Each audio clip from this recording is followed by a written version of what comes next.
There we go. Hello, hello. As usual, I'm just a couple minutes early. Got laptop in front of me, show me what's going on.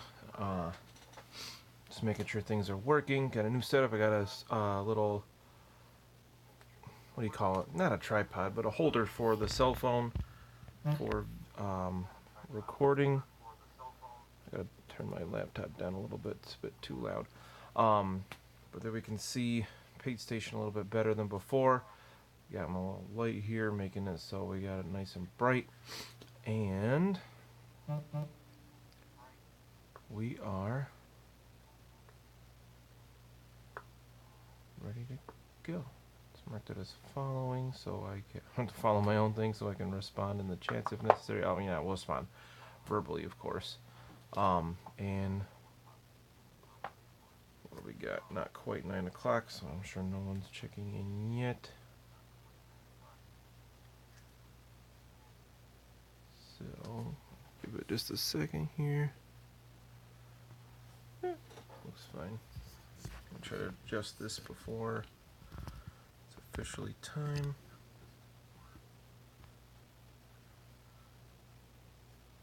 Yeah, I'll turn it just a little bit.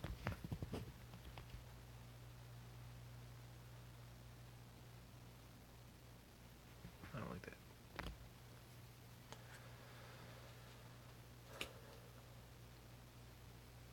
Alrighty, just about 9 o'clock. Try to get all my sniffing out of the way before 9 o'clock has officially gotten here.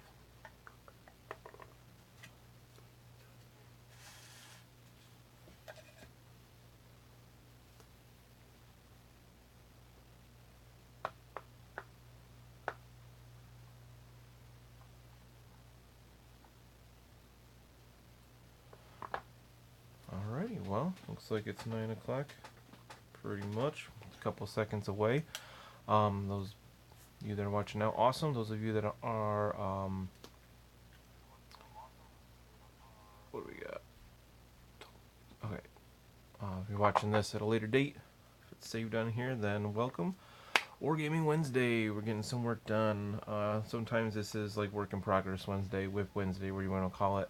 We're taking a look at a couple of different projects I'm working on and other things in the pipeline, and just something funny that I wanted to show everybody today.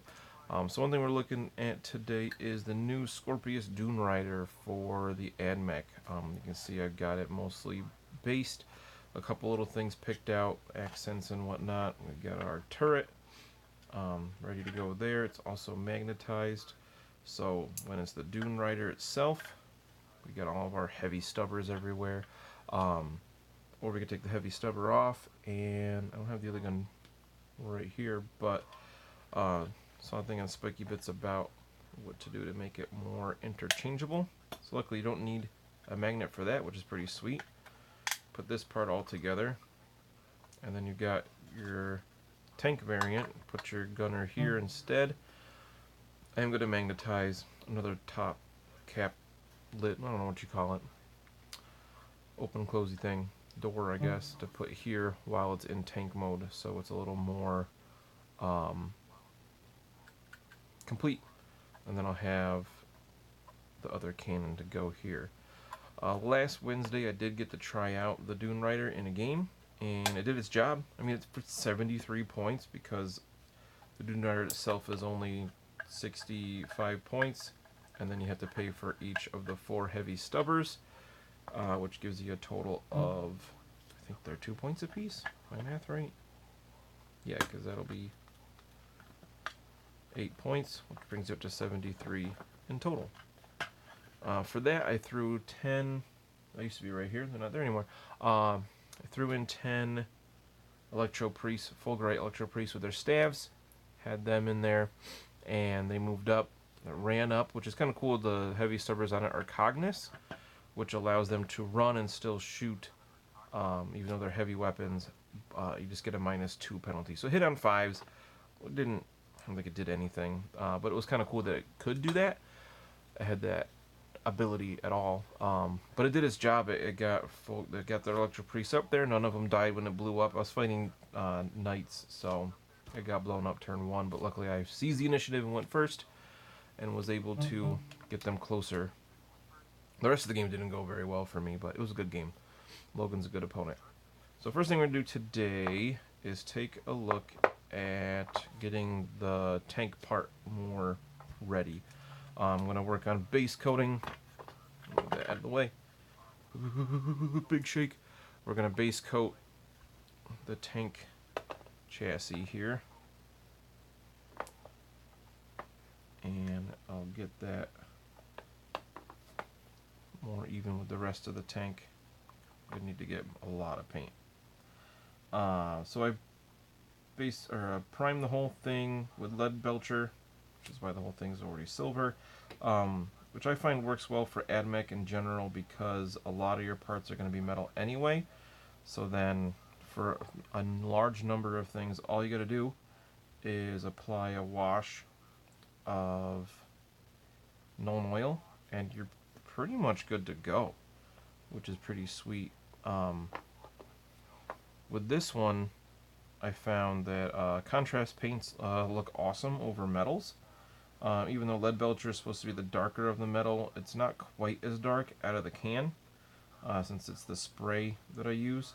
And I find it works just fine for contrast. One thing I wanted to show off in a minute is I got some color on my second pair of Castellan robots. Because I used those. I used all 4 of my robots that in that game, and they did pretty well. But it just made me sad that 2 of them weren't painted. At that point they had been sprayed silver. The lead belcher, like everything starts in this army. But I just hate playing with unpainted models, even in pickup games. It drives me crazy. Like if I'm playing against somebody with unpainted models. Like, whatever, I understand not everybody has time to do it, so I don't give people crap about it usually, except Taylor, typically. But, like, you know, not everybody has as much time to paint. And Logan's been working on it. The guy I was up against, most of his stuff had at least a couple colors on it. The Titans, the Knights he was fielding, he actually had bought from somebody painted, and he hasn't, or mostly painted. He plans on redoing it to fit his scheme better. He was actually using the Knights and Ad Mech a little tiny bit. He uses Graya, so he was gonna eventually get his 2 Knights painted in the Graya scheme. He also has a Castellan, I don't know how you want to pronounce it, that he's gonna also paint in that scheme. Actually saw him today at the game store. He was getting ready to play another guy named Jake, when he's using that same list where he has 2 Crusaders, where they have 2 guns. He gives them the Avenger Gatling Cannon and what's it called? Rapid Fire Battle Cannon. And then one of them has that nasty relic that makes the Gatling Cannon super good. Gives it 2 extra shots. It gives it or maybe it's the Warlord trait that also makes it so when he rolls 6s to hit, each hit counts as 2 hits, which is brutal and just ripped me apart in Overwatch. Ugh, it was so bad. We had one round of Overwatch where he just killed a robot, which seems unheard of. It was just disgusting. So Logan knows how I felt about that. It was still a really fun game, and it would have been close, but we were playing a modified Maelstrom type game, and it screwed me bad, the objectives. But I digress. So with the robots, like I said, I didn't want to have 2 unpainted anymore, so I was like, you know what? Instead of doing like 3 coats of this orange, like I'm going to end up doing on this vehicle, I was like, let's try contrast on it, because I know from videos and things I've seen a little bit that I've experimented with, the contrast over metals kind of gives it that candied effect that people use a lot for Horus Heresy models. So once I use up the paint I have watered down a little bit, I'm going to show you what I'm talking about compared to robot I painted like the more traditional way. I like them both. I'm not gonna like repaint the other set of robots that were painted with this, like Jacaro. Or no, this is Rat Skin Flesh, which I believe is discontinued anymore. Local game store gave me a pot of it for free once it got discontinued, so you know, using it up basically. They were painted this first, and then I believe they were washed either Seraphim Sepia, however you say it, or I can't remember if it was that or what's the darker one? Agrax Earthshade. I almost said Devlin Mud. That's the older shade paint. And then hasn't been yet, but eventually it'll be highlighted back with a brighter orange to make it pop a bit. But for now, it's definitely table worthy. It works. It's just not 100% done to my standards. Alright, well, that's the first coat done. You can see it's not the most even by any means, but it's covered, especially with this color over the silver. Usually 2 coats is enough. Sometimes a third thin coat will give it a nice covering of that color. So once we do 1 or 2 more, that'll be the same state as the rest of the tank. Actually, I think most of this tank only has 1 coat. We can see some areas. See if you can tell okay here where we have brush strokes showing and whatnot. One thing I did want to point out with this tank was that the kind of the bumpers here, I don't know what you want to call this part, the bottom of the hovercraft, I just went over it with the, was it Black Templar contrast paint, which I thought looked kind of cool. I was just kind of curious, because this was going to be black either way, how it looked with that, because I understand that they're not great on flat surfaces, but in this case it worked well enough. It didn't pool, like it didn't leave brushstrokes behind. It did just what I wanted it to, and I liked that dull color. Alright, so robots. So first up we got, this is the dude painted the more traditional way. Arms are magnetized in case I want guns or punchy fists, because I like both. Like I said, he was the rat skin flesh, and I believe this one was coated with Agrex Earthshade because it's pretty dark. Then he'll get some highlights later. And then the fists were, was it corn red? Corn red with a black wash. I'm pretty sure it was black. Or it might have been more Agrex. And then the head piece, the helmet, whatever you want to call it, is black, of course. And then the face mask was washed, I think, with Seraphim Sepia and a little bit of Agrex, and then kind of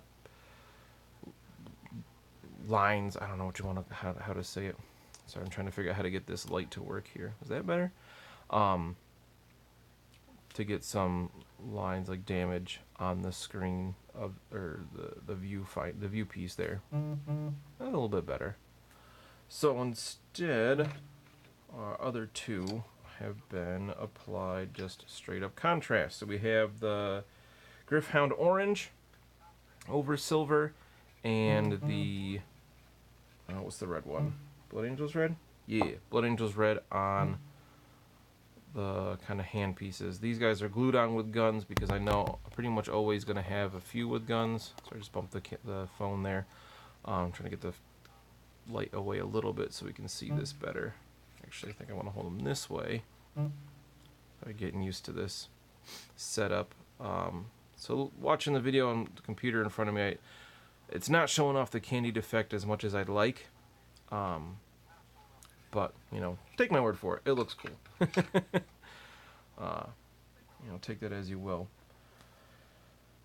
So what else we got? We're going to let that dry for a few minutes. That'll take a little bit, because that was, you know, when it's thinned down, there's a bit of water in it. It takes a little while to dry. So we'll let that sit for a minute. Another thing I wanted to look at today was talk about our Chaos Escalation League campaign. I'm not sure what we're going to call it yet. Timmy Taylor and I are doing, where we're going to start with 500 points, and we're each going to be taking a look at building up more of a Chaos Space Marine collection. I have a sizable one already, probably 3, 4, 5,000 points, something like that, but my schemes are all over the place. I got some dudes that are gray and blue. I've got some that are still orange and blue from way back when that were being repainted to gray and blue.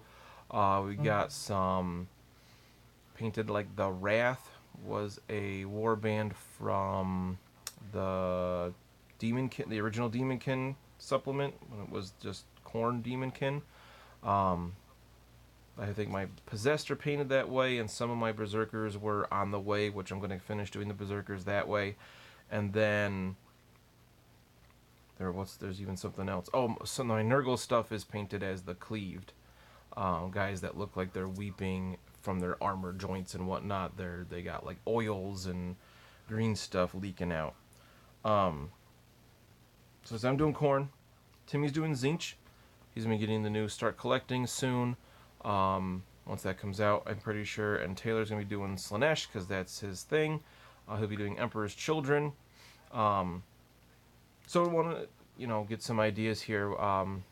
Since Timmy's getting the Start Collecting, he's gonna have Armin in it.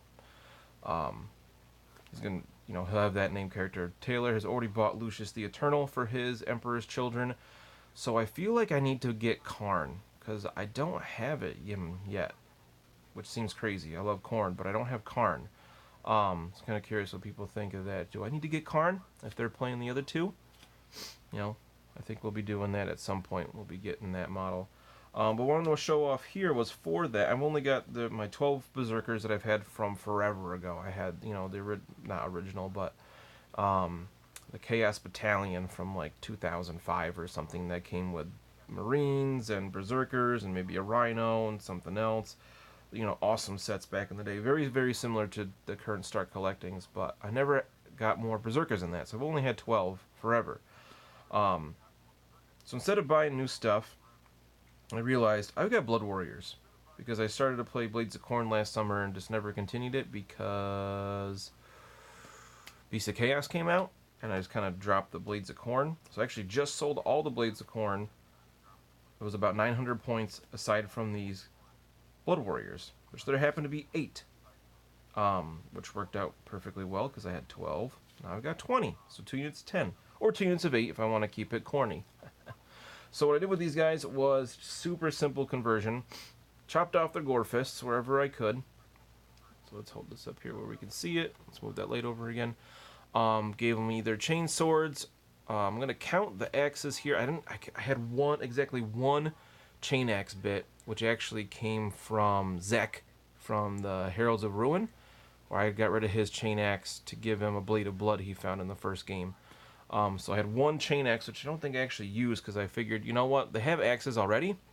Let's just count it as a chain axe. So this guy's got a chain axe, chain sword for all the attacks, and then I threw a backpack on. I had some Marines from like what is that called? The Battle for Kauth? Oh, I'm not in frame here. Sorry. Wow, this is way off. My bad. I can't remember what that was called. They had all the Horus era Marines in it. So I had a bunch of these extra backpacks. Come on, focus. There we go. Now I got it in the right spot. So I found some of those, slapped it on there. Now he's a Corn Berserker once he gets painted up. I got a new champion, or another champion. I had a regular Chaos Marine backpack. Not sure where that came from. I think I took it off a character and gave him a jump pack instead. Gave him a bolt pistol and slapped a power fist on there. Because everybody, I was looking, it was like an hour after I changed up all these models. And everybody says, give all your dudes chain swords and chain axes and give the champion a power fist. And I was like, well, I gave some. This one has chain axe and plasma pistol. I got chain axe, chain sword. I got a guy with a wrath, or icon of wrath. This was just going to be my icon bearer for the Blood Warriors, of course. But now he's got a chain sword and a backpack, so he is a Berserker with the icon of wrath. And then I got a couple other guys built up different ways. I got a few with bolt pistols, a couple with plasma pistols. I found cool chaos ones in my collection, so they're good to go. They can be Berserkers. I don't see any issue with that. I can't imagine why anybody would argue. I mean, come on. The new stuff for Sigmar looks so 40k. It's fine. They definitely look like they're wearing power armor, except for their like Buccaneer boots. But they even have the big shoulder pads. They've got the big thigh armor. Their helmets work just fine. Like, it works. Give them the right weapons, you got Khorne Berserkers. So I'm excited for that. Didn't have to buy new stuff for that. So that'll give me 20 Khorne Berserkers. I think the list I'm going to run right now to start with my 500 points is going to be 2 units of 10 Khorne Berserkers, or 8, how many fit in, varying equipment. And then they're led by a Master of Executions, which I got. I don't have that specific model. The new one. Let me grab a case here and see if I can find the one I'm going to use. Yep, this is the right case. Got to get all my demons out of the way. Where'd he go? There he is. So, this was a model. I'm pretty sure it's out of print now.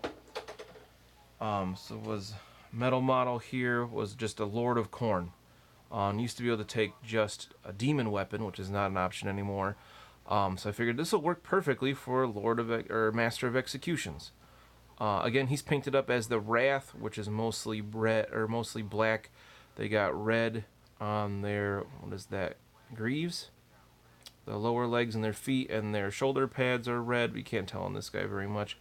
You got red shoulder pads, and then the helmets are bone looking. Their weapons, like the casings on their bolt pistols, would be bone. What do you call it? The parts of the chainsword that aren't the actual chains will be bone, things like that. So this guy's going to be my Master of Executions, running with a couple of units of Berserkers, and I think I took a Rhino to put him and one unit of Berserkers in, and the other unit of Berserkers are just running around, and then we're good to go. I think that's all that was in it. 500 points is not a lot to mess with, especially when Berserkers are relatively expensive. But I'm excited to try this dude out. I want to see him chop the head off of Ahriman or something, because you know how much Khorne loves psychers. So that's something that's in the works. That'll be a couple of months at least ahead, just because we got a lot of stuff to do to get ready for that. I have the least to do, just because I already have a collection of Chaos Marines, but Timmy's got to buy and paint, Taylor's got to paint, so we're going to get there. So before we do another coat on that tank, one thing I said I wanted to kind of, a weird thing that happened today. Just thought that nerds watching this might be interested. Comic Book Day. This was from a couple weeks ago. Uncanny X-Men number 21 of this, Legacy number 643. The penultimate issue of the current run of Uncanny, I'm pretty sure. And I was like, oh yeah, it's been a while since I've caught up with these. It's been a few months, I think. It was kind of, I don't know, there was like this weird hiatus. I thought it was done, and then all of a sudden there were 2 more issues. And I was like, oh, I don't even remember what's happening. So reading it, there's one page of the X-Men, and they're about to attack, the Hellfire Club, and then it changes to this thing about these people fighting Cinder, the daughter of Suitor, and I was like, okay, is this going to tie back in with the X-Men? What's going on? There's the Chinese superhero team, I forget what they're called, Swordmaster and White Fox and Monkey King and Shang-Chi and Crescent's Bear, and I was like, oh, these guys are kind of cool. They've been involved with the X-Men before. Okay. Keep reading. Something about summoning a god that's not really a god. Then all of a sudden there's Hulk. Like Amadeus Cho Hulk. And I was like, what is happening? This is weird. And then they fight Cinder and things. And at this point I was like, okay, something's not right. This is clearly not Salvador Larroca, who is the artist for this issue. I said, what the heck is going on? So I just kind of flipped through it. I'm like, wait a minute, this is totally to do with the War of the Realms thing that's going on with Marvel right now that I haven't been following because I don't really care. At this point, I pretty much just read X-Men and a little bit of Star Wars. And I was like, that's weird. And then, bam, it jumps back to the X-Men story, finishing it. And I was like, wait, what? So something, I don't know what happened with printing, but there's a bunch of pages in the middle that are not the right story, not the right book. So I'll be taking that back to the game store tomorrow or some point and say, I'm sure I'm not the only one that has this problem. So, I don't know, I'll take it back and when they reprint it the right way, I guess I'll read it then. I don't know. Very strange. So this is, I can still see a few parts that are wet. We're going to give that a little bit longer. Next thing I want to talk about is something I'm super excited for, kind of like my new baby, but I'm not running it, is the return of Warhammer Fantasy Roleplay. This is the 4th edition core book. Just got it in the mail yesterday.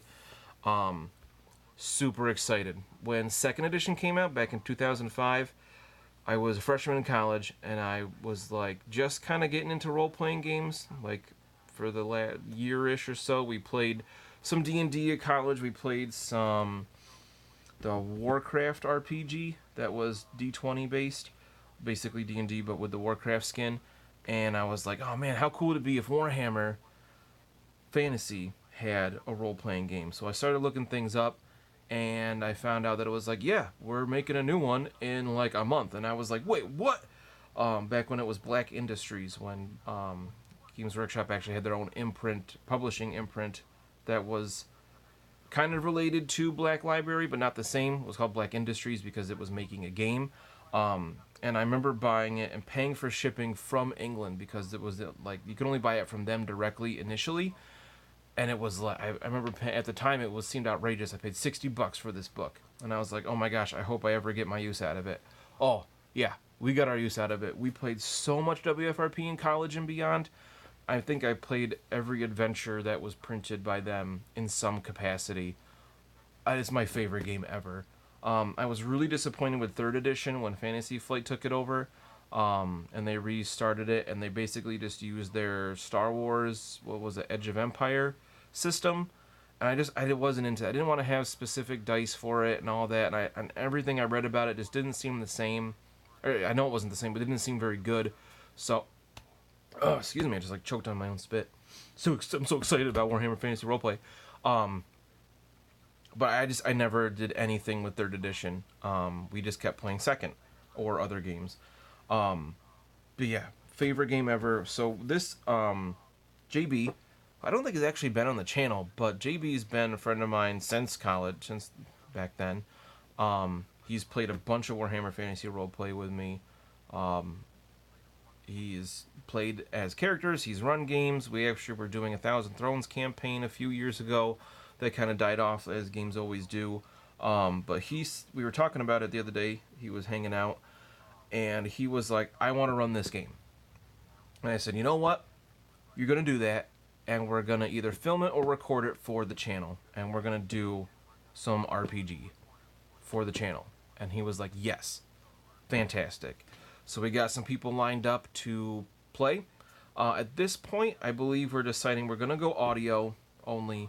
And we're gonna upload it. We're gonna start by doing it kind of like a podcast. We'll upload a video to YouTube, maybe just like has some pictures and stuff. But just for technical sake, we're gonna stick with audio for now, and maybe we can expand into video as it goes. But we're really, really excited for this. JB's gonna run. We're gonna start with just the what's it called? The starter set that. Just got reprinted. I'm going to start with that adventure, run through it. There's a few things online that they produced.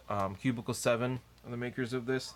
Nice job, guys. Thank you. I've read like half this book already, and it's awesome. It's like 2nd edition, just tweaked. They streamlined some things. They made some things easier. Just some changes here and there.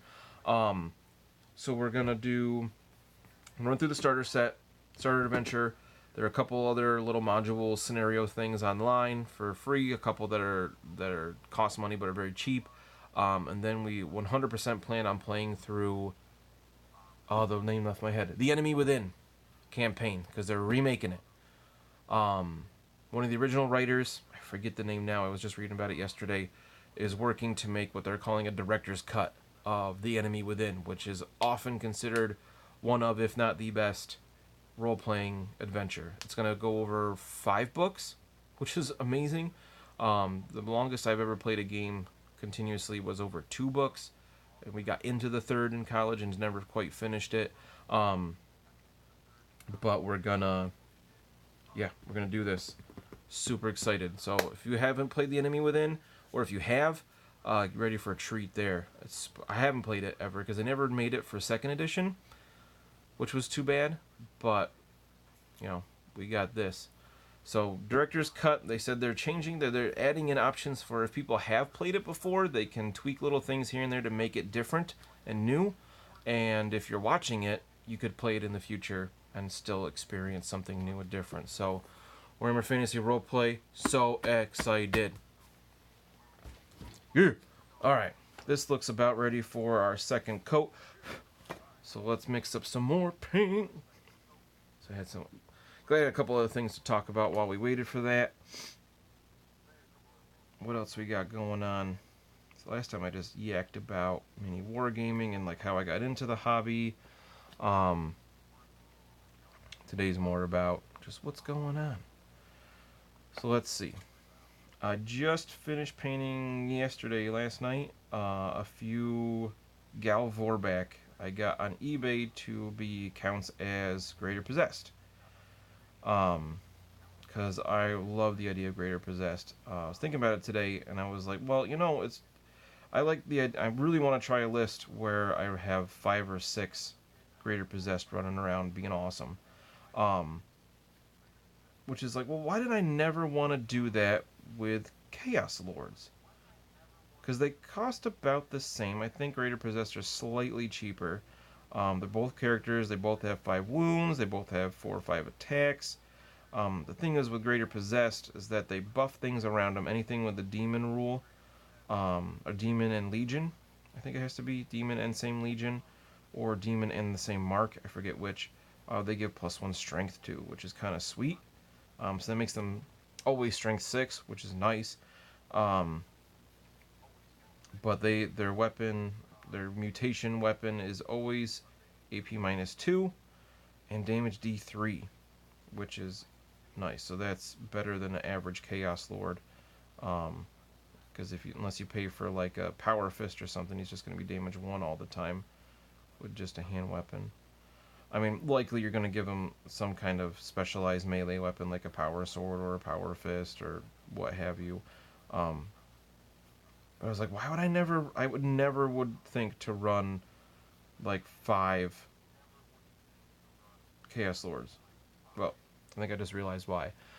Greater Possessed are elite choices, even though they're characters. So, at some point in the near future, I want to run a game of like 1,500 points that it's just called Possessed. I only have 5 regular Possessed models, so there'd be a unit of 5 Possessed to kind of run alongside these 5 or 6 Greater Possessed to just get stuck in and rip things apart. I played one game with him so far, against Tim, who plays Tyranids.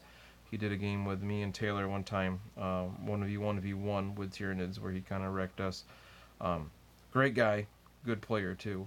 I played one game against him where I had, I think, the 2 Greater Possessed that came in the Shadow Spear box, and they did awesome. Unfortunately, we had to cut that game short because my wife was sick and the baby was sick, so I had to leave a bit early. But for the time that we played, they performed admirably. You know, people don't expect this dude on a 40mm base to have 5 wounds and 5 attacks. And the best part is you can buff them really easily with your Master of Possessions, which if you're going to take Greater Possessed, it just makes sense to bring that Master of Possessions. He is my new favorite Psyker. Like, forget Sorcerers anymore, you got Masters of Possession. So ideally, if you get both your spells off, your Possessed and Greater Possessed have a 4-up invulnerable save, as long as they're within 6 inches of the Master of Possessions, which is relatively easy.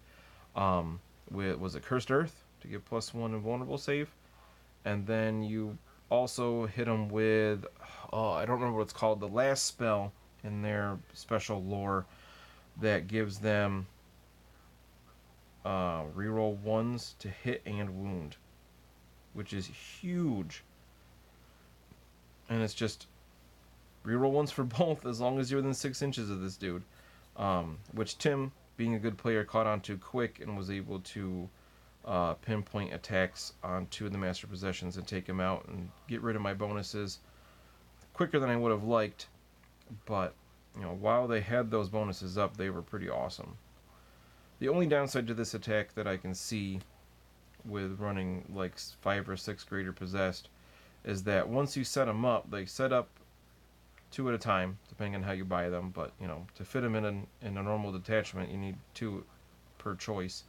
When you attack with them, you're only attacking with 1 at a time because they are their own unit after they deploy. So, you know, you have 1 dude attacking, and then your opponent gets to do something, and if they're smart, they're going to kill the Greater Possessed that hasn't attacked yet, obviously.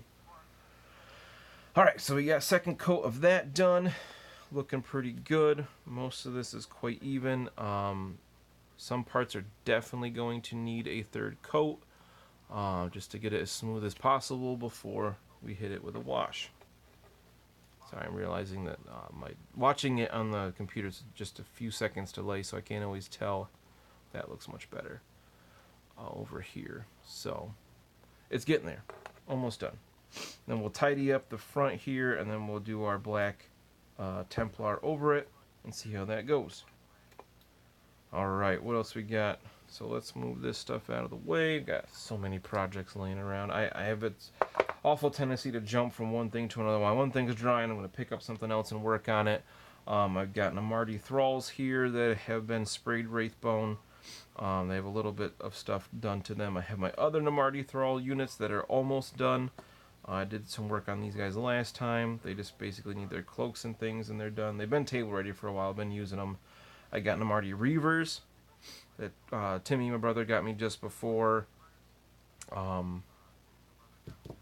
Contra stuff came out. So I'd sprayed them the Fang already, which I don't want to waste stuff by spraying them again, but it might have to happen. So while we're waiting for that to paint, I'm going to jump into this Datasmith. Since I have 2 sets of robots, I've got 2 Datasmiths. So I'm going to try his cloak with contrast, but I don't want to do it right over him being sprayed silver because I don't want the candied effect on his cloak. I don't think that would look right for that type of material. So what we're going to do is start by painting over the cloak with Wraithbone to get that nice effect for the contrast.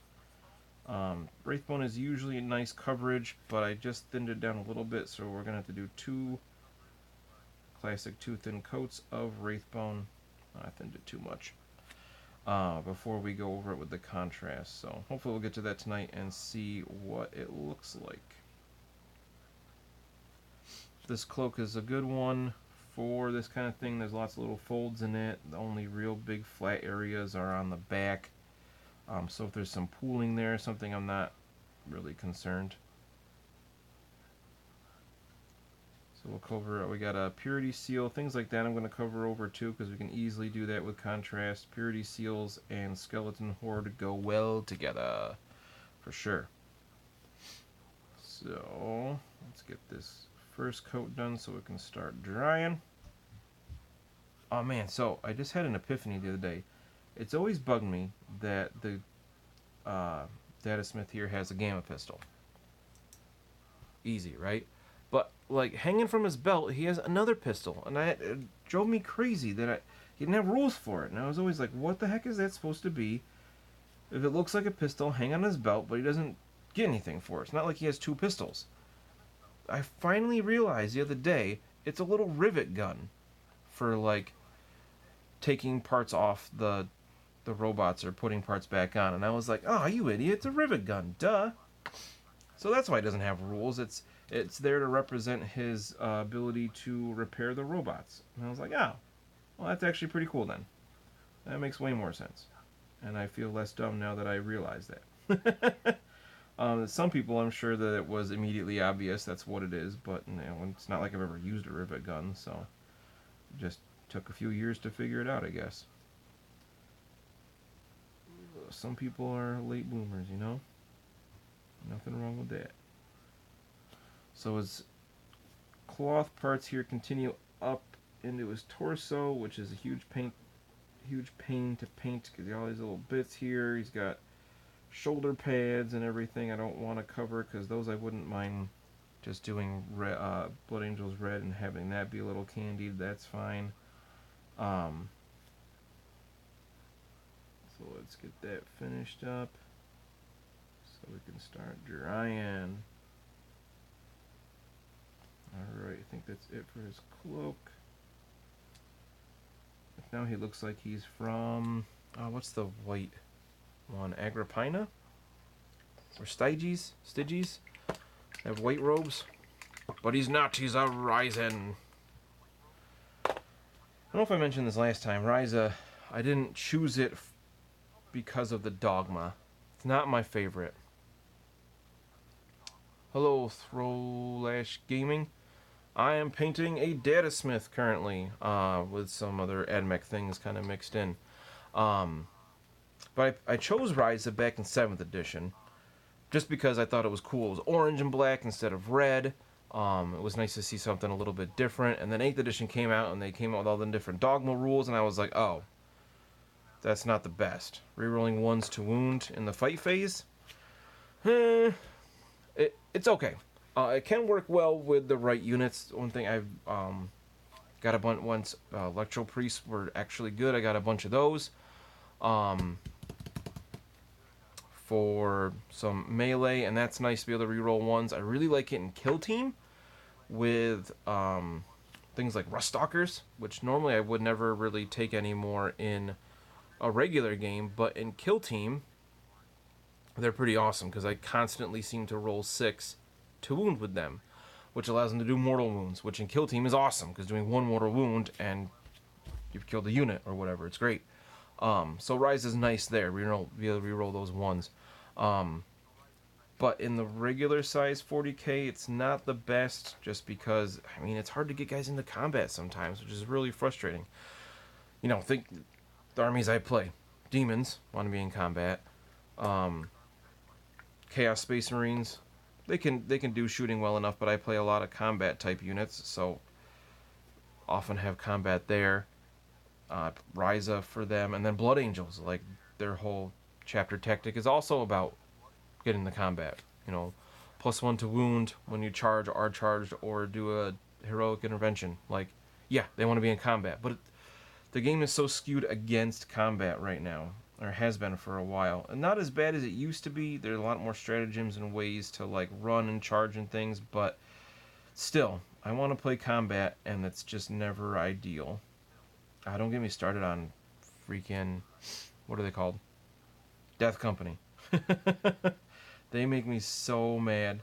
One of my favorite things, one of the reasons I started Blood Angels way back when, but like they just get wrecked by anything.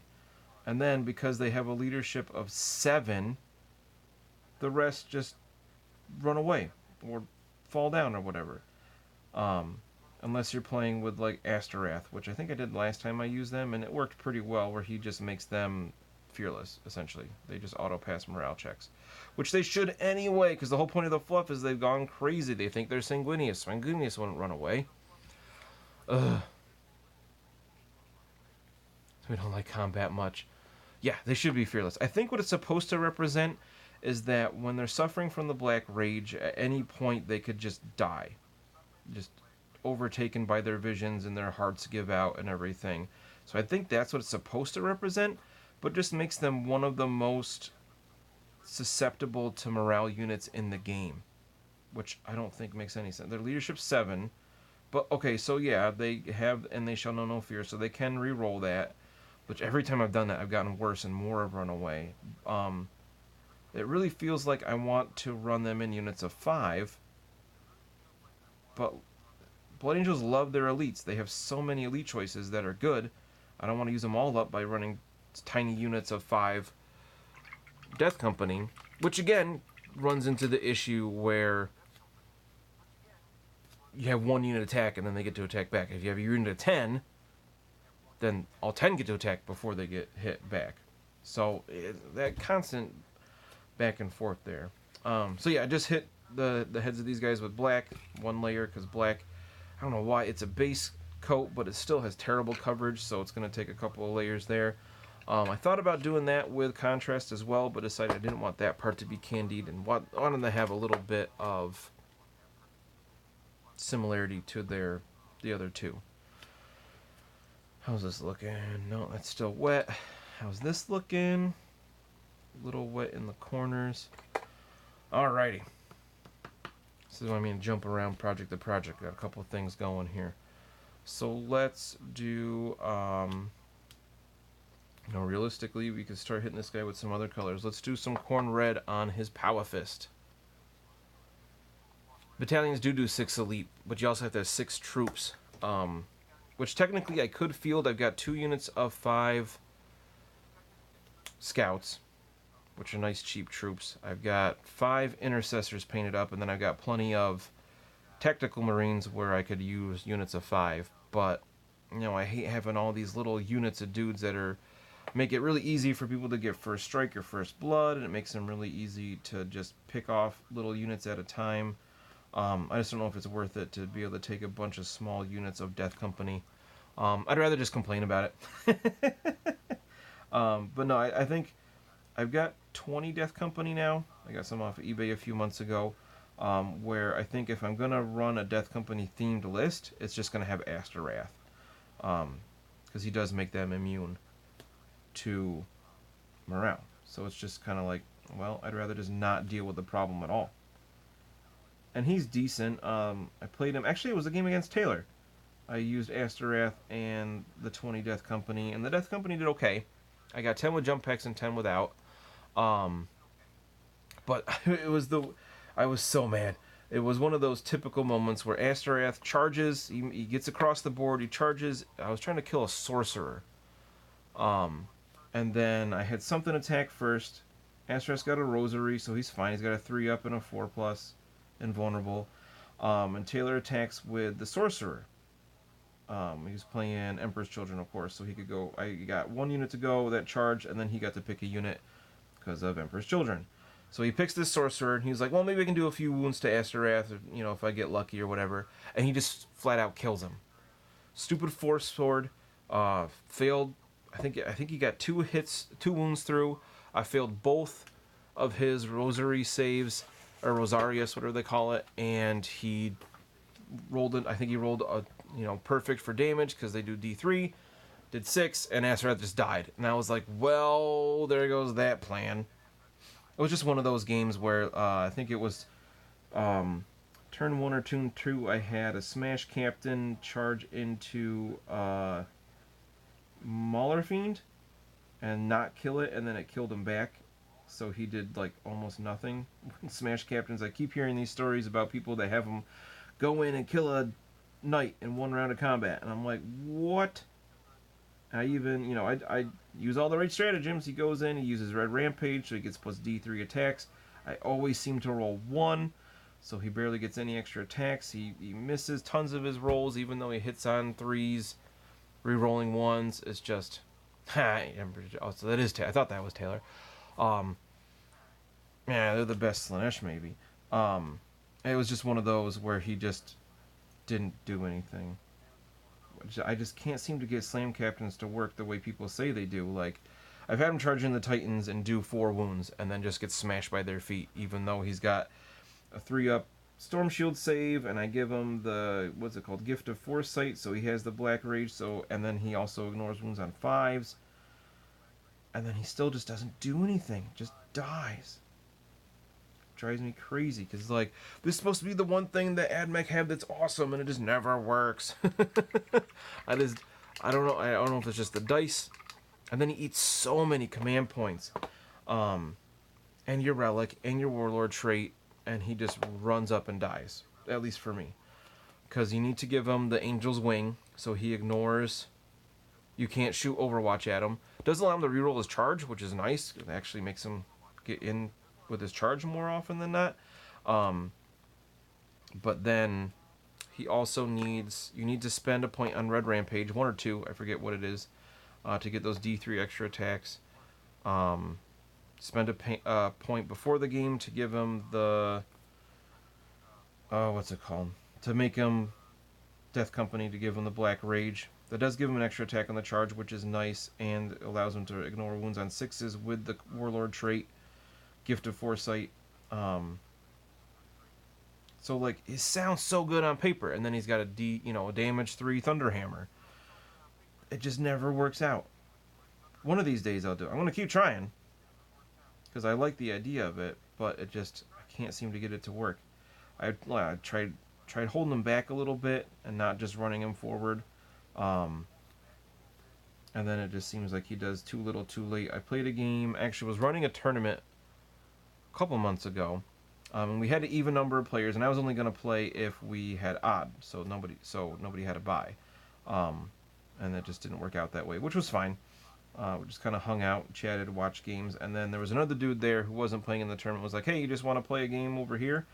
And I was like, "Sure."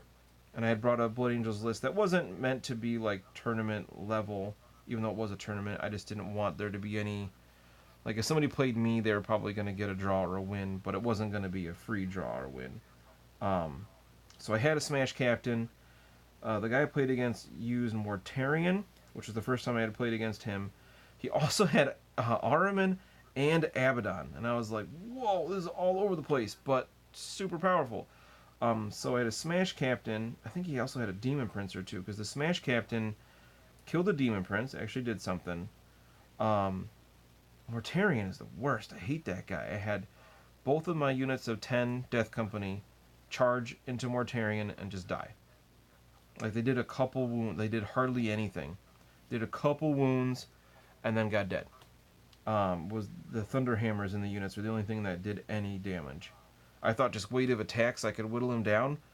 You just can't do that with Mortarion. You know, he's got a 4-up invulnerable, and then he ignores wounds on a 5 or 4, and it was just, he starts with like 16 or 18 wounds, and it was just, I couldn't do anything to that guy. But the Smash Captain, I believe it killed a Demon Prince, and then he got charged by Abaddon. Which is like, well, crap. I totally forgot. Like, I have Abaddon. I've used him once. Totally forgot he has that rule where he halves the damage he takes, rounding up. he's literally the worst. Who's the worst? Mortarion or Abaddon? Or Ahriman, because he had that too. But yeah, he just bounced off of Abaddon, and Abaddon just speared him, and he died because I can't make saves like that. Morty, yeah, Mortarion, ugh. He's so good. Oops, shaking the camera, sorry. So good. Alright, so we got some red on there. We got another layer of the Wraithbone. Once that dries, we'll be able to hit him with some contrast. What is that, Gryph-hound orange? Yeah. We'll see how that looks on his robes. I have no idea what that's going to look like, because all I've used it on so far is the metal base coat. So I'm curious what that's going to look like. It's going to have to look really bad for me to not keep it. Best one of you so far, the orange? Yeah. I know you weren't very happy with the purple for Demonettes, but so far I've liked every single one I've used. Maybe I'm just a GW apologist, but I love these things so far. You know, in the right context, the right places. Alright, so that looks a bit better after it's dried. We're going to do one more coat. Gonna try the white. Yeah! Spooky Demonettes? Because they're pink? Does that make them spooky?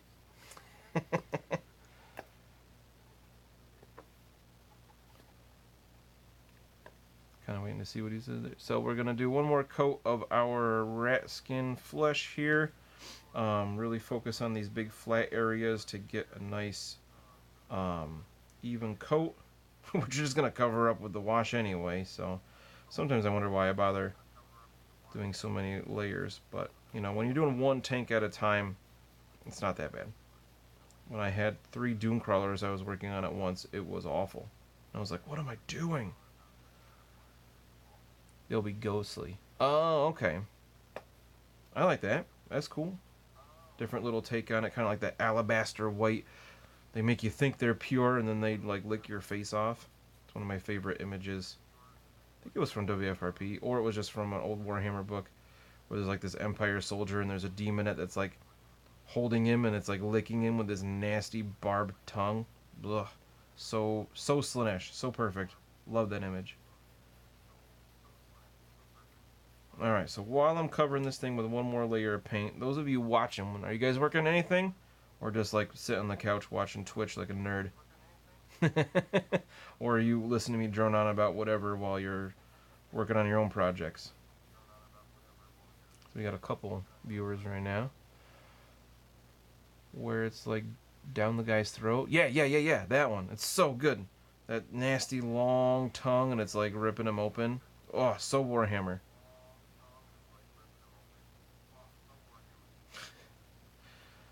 Good stuff. So I'm hoping for some moments like that with WFRP coming up. Sleepiest watching you on the couch like a nerd. Alright, well, you know, I guess I can see across the valley there.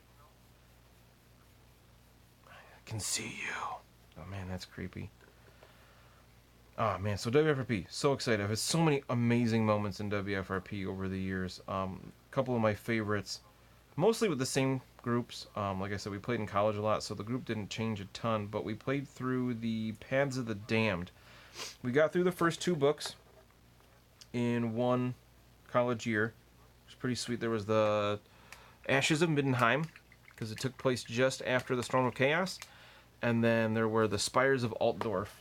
And the 3rd book was the Forges of Nuln. I can't believe I still remember those. We had just started the Forges of the Nuln the next year, and then it died out. It was so weird. We had the same 4 or 5 players the whole time, and it was awesome. Some of the best moments were we threw in the House of Haunted Horrors, I think, from the Plundered Vaults, like collection of adventures. I remember JB was a wizard, and JB is just a goof. He had the worst luck with this game, but he loved it too. He's been into RPGs as long, since before I've known him. And he was a wizard, and we were going through this spooky house, and the whole point of this adventure is that it's like this weird haunted house, and weird stuff happens, like cutlery attacks you, and a stuffed bear, and there's all these weird things. And we got through the whole thing, and they were to the attic. It always made me think of Luigi's Mansion. They got to the attic, and there's like this super long spiral staircase where it's just dark. And JB was like throwing out spells left and right, and he was like, I'm gonna cast Mage Light, or Marsh Lights. So there's this series of lights going up the stairs so we can see where we're going. And I was like, alright, well, I mean, you don't really need to do that. You can see well enough, but he really wanted to cast spells. So he did it, and he miscast, because that's what JB does. And he miscast so badly that he accidentally summoned a pair of lesser demons. It was so Warhammer. So one of the dudes in the group was a witch hunter, or like a witch hunter aspirant, because they weren't that far along at this point. And he was like, well, you're dead, whether we survive this or not. And JB was like, wait, what? And he was like, I'm going to kill you because you just summoned demons. You're a wizard. I don't like you already. And now you said some weird magic words, and demons came out and attacked us. So I'm going to shoot you with my pistol. And I was like, yeah, that is totally in character. I'm going to allow it. Luckily for JB, they like triggered the boss fight right then. This weird, the haunting horror itself. And they had to fight that first. And then like JB ran away after the fight was over. He got away. But he was like, yeah, I'm not part of the party anymore. I'm going to make a new character because my wizard ran away. And I was like, okay, that makes sense. So he made like this warrior dude with like I remember he had like a big sword. And he continued on for a while. And then it was like, we had the big ultimate fight to end the 2nd book, the Spires of Altdorf. They were trying to do this ritual, and all these beastmen attacked, and it was this awesome fight, and people almost died, and it was like, alright, we made it. Oh, people so close to being dead. And it was like this really nice end to that part of the campaign where they just barely made it. But they did, and they survived, and they did what they needed to do, and all that. And then we started the next book, and they had to go to this church just outside of Altdorf for some, I forget why. They had some letter they got from somebody and was like, hey, go check this out. And there, they get attacked by this really small group of beastmen. And JB died. He got killed by some random beastman. It was supposed to be just some minor encounter. And he died, and he was like, well, okay, I guess I'm a new character because I like this game. I'm going to be a Slayer. Which is like, sweet. Hadn't had a Slayer yet. Mostly because Timmy wasn't playing because he's always a dwarf. We hadn't had a Slayer yet in the party. I think it was 3 humans and a halfling. So JB rolls up this Slayer. It's all good. We go on this boat ride from Altdorf to Nuln for the 3rd book, The Forges of Nuln. So obviously it takes place in Nuln. And while on the boat, we had another great moment where Red Jess, we called her, because she had red hair, and there was another Jess that didn't have red hair. So Red Jess was a halfling, and she played a halfling really well. where she just kind of did whatever she wanted to do. She didn't understand human social norms, which I think was partly just wanted to do whatever in the game. She just wanted to hang out and play the game, even though she didn't know that much about. Sounds like a sitcom, kind of. She didn't know that much about the Warhammer world, so she just kind of rolled with it and did whatever she wanted. And she started gambling with these Kislevites on the barge. And I was like, this is great. All right, so roll some gamble checks. And she did okay here and there. Some of them she lost, some of them she won. She just kept going until she ran out of money. And I was like, so you have no money left. You lost it all gambling. And she was like, it's all right. I'll just get some later. Then they got attacked by snotlings or something, and she killed a bunch of snotlings. And I think one of the Kislevites died, and she just like stole her purse of money back. It was so great. It was so halfling in Warhammer. But we got to Nuln. I remember the first night the characters are there, they go to a bar. And they stay at an inn with a tavern and all that. And JB's like, I want to get drunk. I'm a dwarf. I'm not going to get drunk. I'm going to, I'm a dwarf, so I'm going to pass all my consume alcohol tests. But I want to drink a lot. And I was like, okay, seems like a bad idea. But, so he does this. And the other guys in playing were like, well, I'm going to go to bed. I'm not going to stay up all night drinking with this idiot dwarf. He was new to the party, so the other characters are kind of wary of him anyway.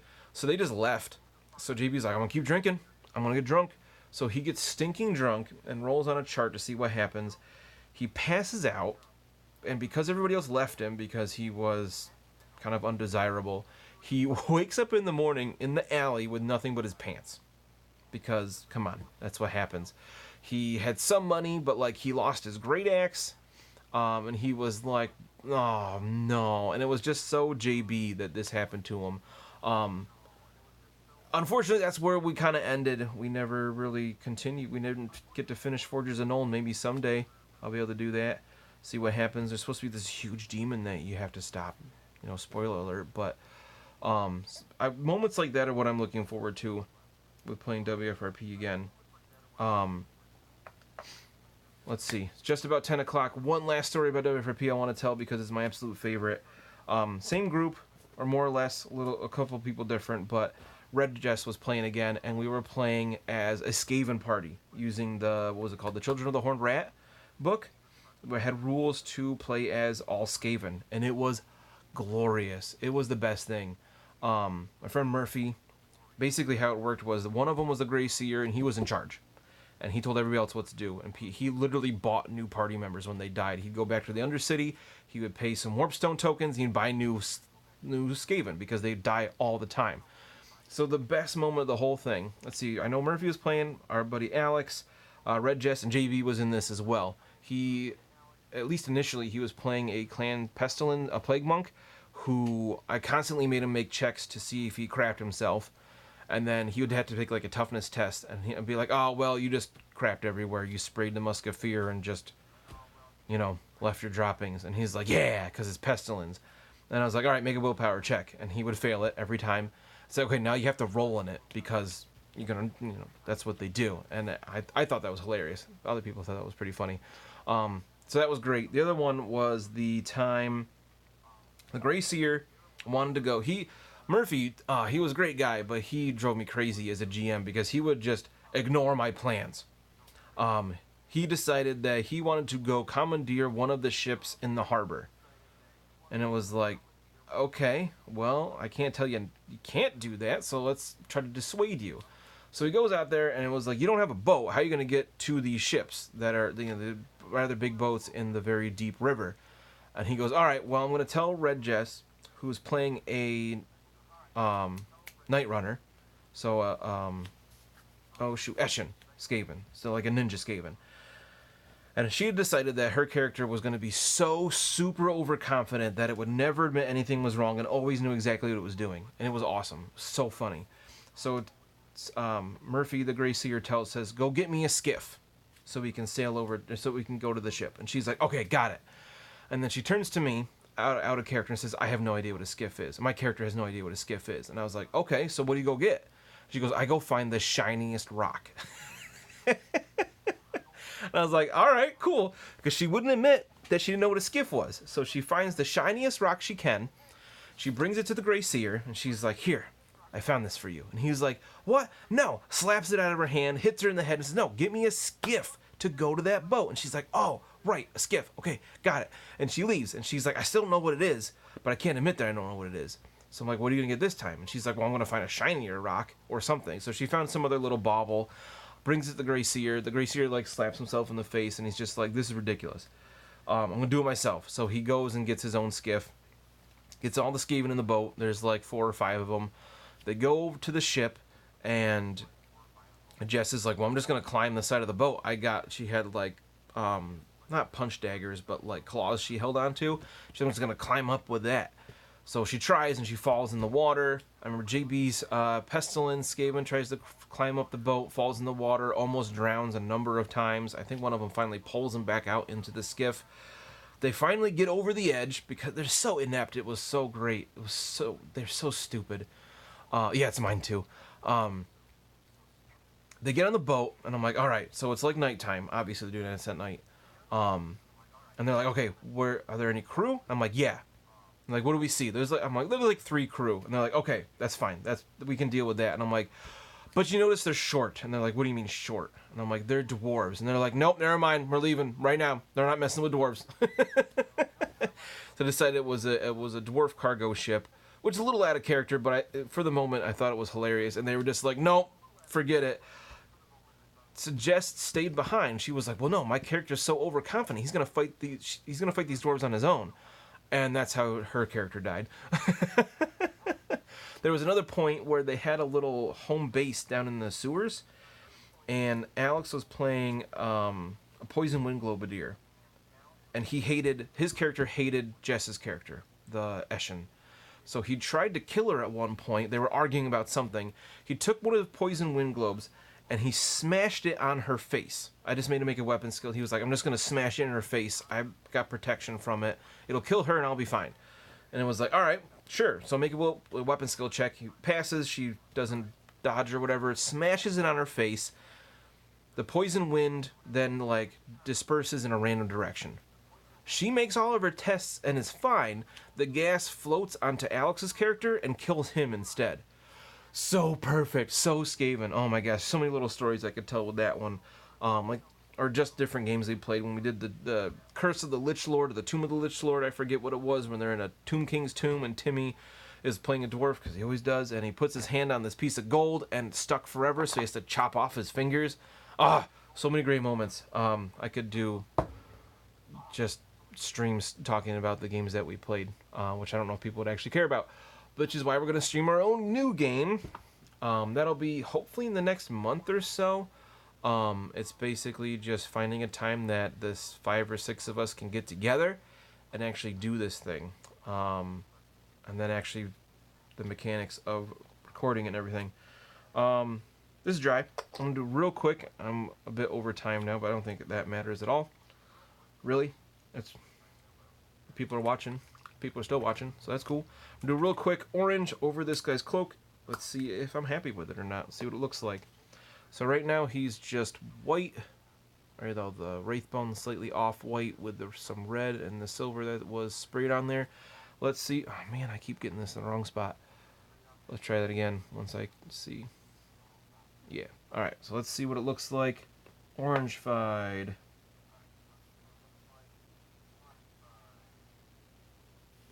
Alright.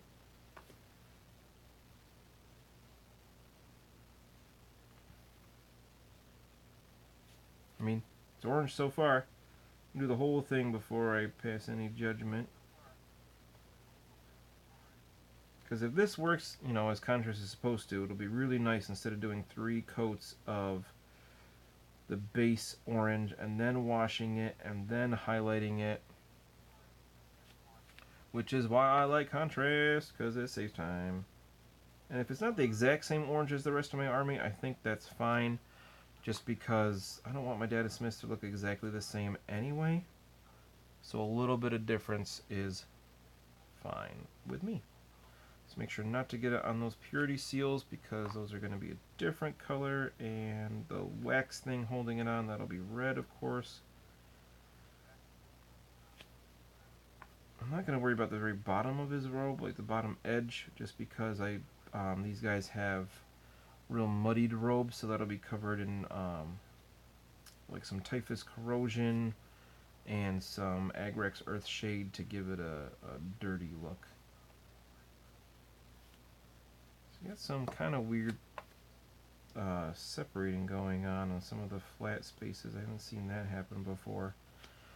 I don't know if this wasn't 100% dry or if it's just kind of how the orange acts or what. But really, I think that'll kind of be okay. I'm not too concerned with it because I don't want it to be one flat color anyway, right? That's the whole point of contrast.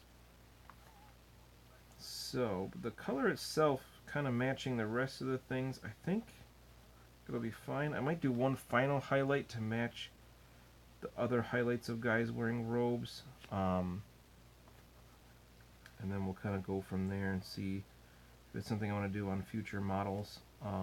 Not that I have that many more like infantry guys to paint. Mostly if I get more priests. Well, I have more Scutari I need to do. I've got a few left just to make sure I've got all the options, because I've got 50 Scutari infantry total. I've got 10 Vanguard painted done. I got 10 Rangers painted done. And then a smattering of special weapons. Like I got an arquebus painted and done. And I got another arquebus. I got 2 more arquebuses that have been built but not painted. They're on their way. Then I got a couple special weapons like arc rifles and plasma calibers and things like that. But then I've got another, handful of dudes that aren't painted yet that are primed. They're ready to go as Rangers, and I've got 10 more. Unfortunately, primed black, which I'm not a fan of at all anymore. Ready to go as Vanguard. So, lots. Just gonna split big robots. Again, you're still going, well, maybe. Taylor wants to split another box of the robots so he can orcify them into cans. You just want to, send it and split the Apocalypse box and have 3 each. Alright, so here we have the original Data Smith done, traditionally. Painted this guy up a couple years ago, probably. We got I keep putting it in the wrong spot, I'm sorry. Gonna slowly spin that around. That's a bit better. Come on, focus. Yeah, that's better. Gotta get in just the right spot there. So let's see what that one looks like. And then after obviously this doesn't look nearly as good at this point. The contrast's still wet. He has way less done on him. But see what I'm talking about here? We got some separation, it looks like, of the pigment. So it gives it this really weird mottled effect, which I actually kind of like. I just don't know if I like it on the robe. Oh man, it was just in focus. There we go.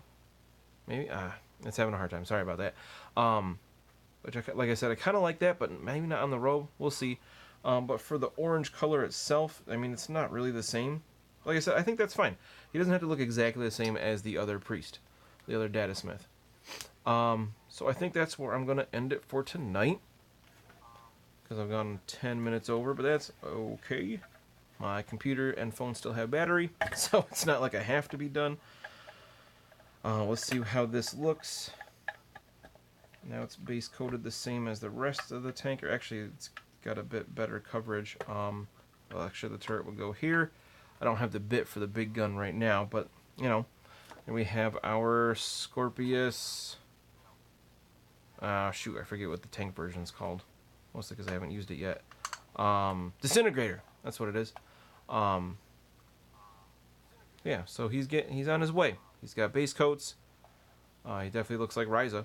It's red, or orange, rather. I'll do a stripe of black here, just like we have here, to kind of mimic what we have on the big door. And then, Bob's your uncle. It's on its way. Other than that, thanks for tuning in. I'm trying to make sure I save this video, so if you're not watching it live, thanks again for support. For Whom the Die Rolls loves you guys. Anything you can do to support is great, even if it's just viewing. Follow us, subscribe to us here, YouTube. We got Instagram, Twitter, Facebook. We do Facebook is where we do a lot of our regular posting. Patreon, if you want to help us to directly support us that way, would be amazing. Patreon.com/For Whom the Die Rolls. Pretty much everything is you just /For Whom the Die Rolls, or just search for Whom the Die Rolls.